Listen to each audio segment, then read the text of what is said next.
Okay, so isang mabilis na review lang para dito sa iPhone 16. Hindi pa 16e, hindi pa 16 Pro. Gagawa rin tayo ng videos para sa mga yan.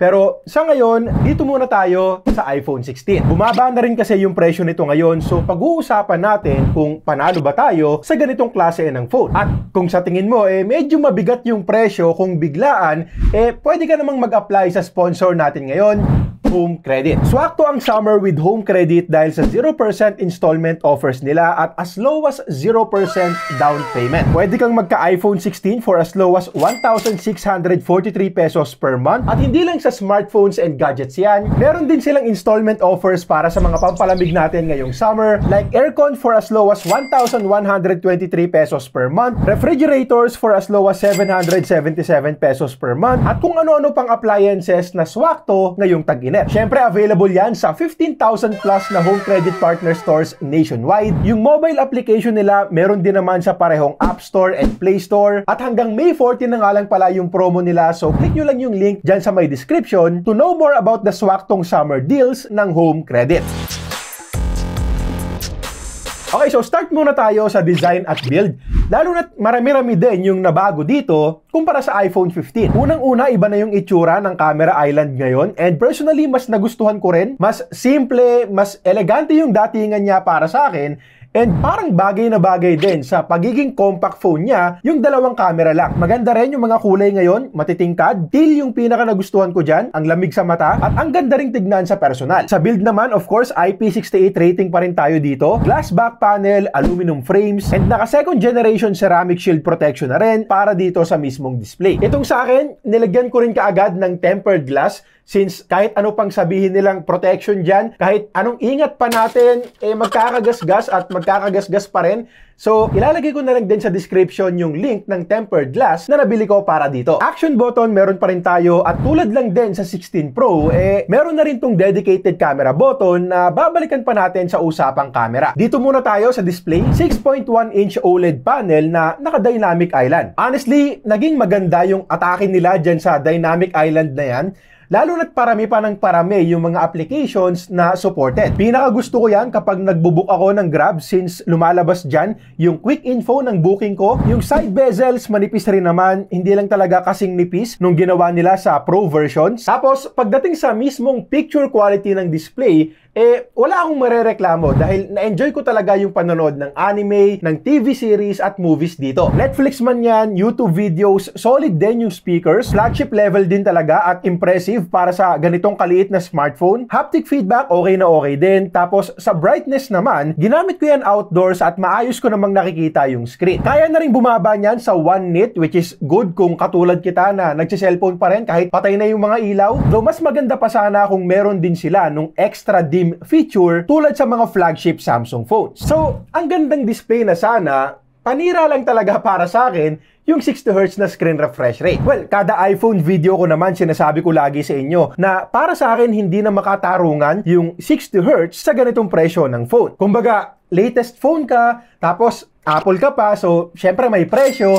pero 60Hz refresh rate lang. Sure, may mga tao na non-pro iPhones talaga ang gamit simulat sa pool, so sanay sila sa 60Hz, pero hindi naman rason yun para mas stuck tayo sa ganito. May mga tao din na hindi talaga nakikita yung extra smoothness na binibigay ng high refresh rate, and yun, para sa kanila, posibleng ang okay lang to, pero kung manggagaling ka sa high refresh rate phones at nakikita mo rin yung difference ng 60 versus 120Hz, masakit-sakit talaga yung tanggapin yan. Buti na lang maganda yung performance.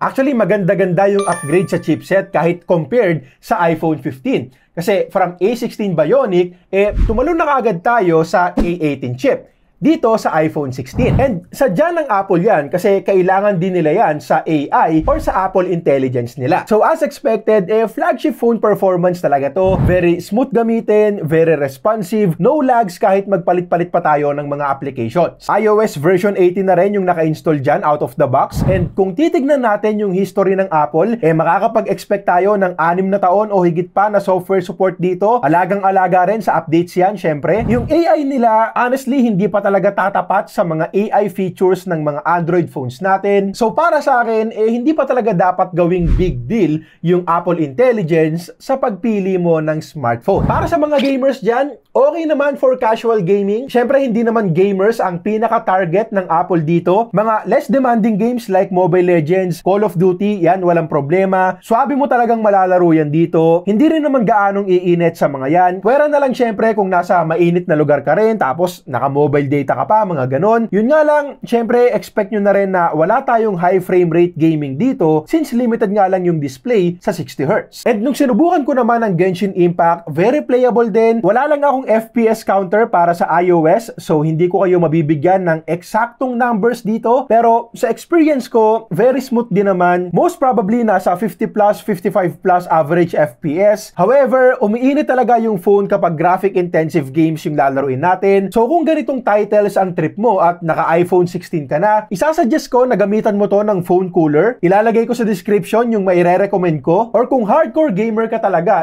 pwedeng i-check mo na lang din yung mga high-end flagship Android gaming phones na may mas magandang cooling system at mga gaming features. Next naman natin pag-usapan yung battery life, and honestly, decent battery life naman yung makukuha natin dito. Kahit na kung titignan yung numbers, mababa lang talaga yung capacity, lalo na kung ikukumpara sa standard ng mga Android phones. Pang isang buong araw na gamitan sa akin to at may konti pang natitira sa gabi, and most people na bibili naman kasi nito, more on productivity and social media apps lang din naman. So, I don't think na makukulangan sila. Yung charging time ang may kabagalan pa rin. Nasa 1.5 oras pa rin yung charging time natin. Yung MagSafe wireless charging ang merong upgrade. Up to 25 watts na ngayon gamit yung bagong MagSafe chargers. And supported din ang 15 watts na Qi2 wireless charging. Sa camera naman, meron tayong 48 megapixel main cam, 12 megapixels ultra-wide, at 12 megapixels front-facing camera. Walang dedicated telephoto cam, so kung mahilig kang mag-zoom-zoom, like na-attend ka sa mga concerts, mas maganda pa rin kung Pro iPhone na ang kukunin mo. So eto na lang yung mga kuha namin gamit ang main camera, and very satisfied naman ako. Actually, eto rin yung dala-dala kong phone sa maiksing bakasyon namin, and naging kampante naman ako na very capable din yung hawak kong phone at makakakuha din talaga ako ng magagandang photos and videos. Mostly sharp and detailed photos yung nakuha ko dito. Natural looking colors na may pagka-warm lang ng konti, and good dynamic range din since nape-preserve din ng maayos yung mga details sa parehong highlights and shadows. Portrait shots, goods din naman. Main camera din ang gamit natin dito, and may mga imperfections din naman paminsan-minsan. But most of the time, lalo na pag maliwanag, maayos din yung mga kuha natin, at di hamak na mas maganda rin kumpara sa mga portrait photos na nakuha ko sa base Galaxy S25. Nagustuhan ko rin na hindi tapon yung quality ng ultra-wide camera. Pwedeng-pwede na rin, and very close naman yung color processing sa main cam, and pwede nga rin pala natin yung gamitin para mag-take ng macro shots. So yung lack of dedicated telephoto camera na lang talaga ang kulang. Sa ganitong price, para sa akin, syempre, dapat meron man lang kahit 3x optical zoom, pero alam nyo rin naman na diskarte rin yan ng Apple para mag-Pro iPhone tayo, so wala naman na tayong magagawa dyan. Quality ng selfie cam is also good. Natural looking skin tones tayo dyan, though nakikita ko pa rin paminsan-minsan yung pagdagdag ng pink color sa balat ng mukha natin. And also sa mga mahilig sa beauty filter, wala tayong ganun sa iPhones. Video recording, isa pa rin sa mga panlaban ng iPhones. Hanggang 4K 60fps sa main cam. Stable videos naman, sharp and detailed din. Pwedeng-pwede talaga for vlogging. Actually, kahit yung ultra-wide, okay din naman. Very capable din. Wala nga lang 4K 120fps dito. So, kung gusto mo ng slow motion videos, bababa ka pa ng 1080p. Pwede ring mag-switch sa ultra-wide and wide-angle lens while recording. Hindi lang pwedeng lumipat from rear cameras to front cam. Okay, so ito naman yung video quality gamit ang front-facing camera nitong iPhone 16. Hanggang 4K 60fps din tayo dito. Gamit ko rin ngayon yung built-in microphone. So let me know sa comments kung okay sa inyo yung parehong audio at video.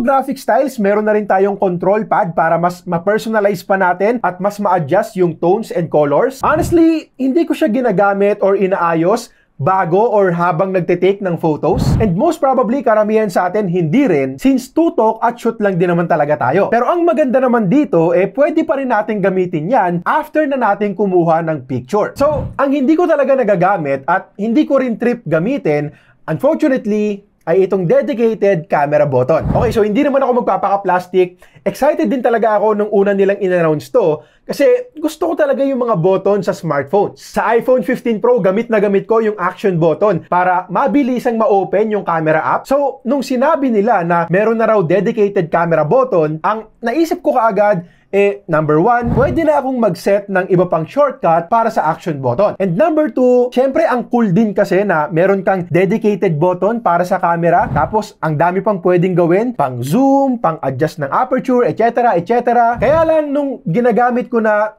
personal ko lang naman to posibleng iba para sa inyo, hindi siya ganun ka-useful para sa akin. Una, dahil sa placement. Pag landscape kasi, syempre, mas okay kung banda dito sa baba. Tapos, pag portrait naman, kailangan ko pa siyang iangat ng bahagya. Number 2, yung konting alog. Kasi kapag pinipindot ko yan para mag-shoot, lalo na pag isang kamay lang yung gamit ko, posibleng umalog siya ng konti na posible ring magresulta ng slightly blurred photos in low light. Yung sensitivity niyan kapag ini-slide natin pang zoom, okay naman sa akin. Siguro sanayan lang din. Pero ang kaso lang kasi, at eto yung number 3, kung susumahin natin lahat, yung mga nagagawa nitong camera button na to, ay mas madali pa rin nating magagawa gamit yung mga on-screen buttons sa mismong camera app. Mas madaling abutin yung mga buttons, mas less yung alog kapag nagtitake tayo ng pictures, mas madaling maglipat-lipat sa iba't ibang camera lens para mag-zoom. So, mas madali lang lahat gawin kung pipindot na lang tayo dito sa mismong screen. So, yun yung side ko, yun yung experience ko.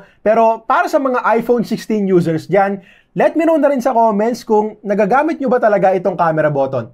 Sa akin kasi may silbi pa rin naman as a camera shortcut button na nga lang. Para naman sa iba pang mga features, syempre Face ID, very convenient yan. Hindi lang sa pag-unlock, pati na rin sa mga bank transfers, etc. etc. Signal, wala namang problema. Of course, may eSIM support na rin. 5G, Wi-Fi 7. Tapos yung Type-C port natin dyan, USB 2.0 pa. So medyo mabagal yung wired file transfers kumpara sa mga Pro iPhone 16. Okay, so SRP nitong 128 gigs na iPhone 16 ay 59,990 pesos. Pero, bumaba na yung presyo nito ngayon at itong sa akin ay nabili ko na lang sa Beyond the Box Lazada for less than 43,000 pesos. Actually, madalas na nga rin talaga itong naka-promo at kung makakakuha ka nga nito sa ganyang price, masasabi ko na magandang deal na rin kung gusto mo talagang mag-iPhone. I mean, andun na tayo sa mga cons and mga drawbacks na sinabi ko sa inyo kanina, like the 60Hz screen refresh rate, ang liit lang din ng 128 gigs na storage para sa ganitong price at yung iba pa. And para sa mga taong ayaw talaga sa mga iPhones simulat sa pool, malamang hindi mo rin magustuhan to. Pero ang katotohanan niyan, karamihan sa mga taong interesado dito, okay lang sa kanila yung mga cons na yon and willing silang gawa ng paraan yung iba, like for example yung maliit na storage, transfer ng file sa computer, external drive or iCloud, or gumastos ng mas malaki para sa mas malaki pang internal storage. And honestly, hindi ko rin naman sila masisisi since marami rin namang dahilan para magustuhan ng iPhones. Unang-una yung Apple ecosystem, legit yan at nasubukan ko na. Pwede rin na gusto kasing mag-vlog, yung pagiging reliable at matagal na software support ng iOS, syempre andyan din. Kung mapapansin nyo, marami rin sa mga naka-iPhone ang hindi basta-basta nag-upgrade dahil pang matagalang phones na rin tong mga to. Yung iba napapamana pa nga sa mga kamag-anak nila. Yung resale value usually mas mataas din kung ikukumpara sa mga Android phones natin. And syempre hindi rin mawawala dito sa atin yung mga gusto ng iPhone dahil sa Apple logo, na hindi rin naman para husgahan. Alam ko kasi may mga ganyan, medyo judgmental sa comment section. So, para sa akin, hindi naman para i-judge dahil may kanya-kanyang rason naman sila. Sa opinion ko, maganda tong iPhone 16. Hindi ko siya bibilin sa SRP na 60,000 pesos. Dito lang tayo sa 40K plus. Solid smartphone to kung makukuha mo sa ganyang price. Mahirap na lang talagang tanggapin para sa akin yung 60Hz dahil kitang-kita ko yung difference niyan sa 120. Kaya kung mag-iPhone ako, doon na lang sa Pro. Okay, so yun lang muna para sa ngayon. Subscribe kung nakatulong tong video. Para sa review ko ng kalaban nito na base Galaxy S25, click mo lang to. At para naman sa sulit phones from 15 to 35K, click mo lang to.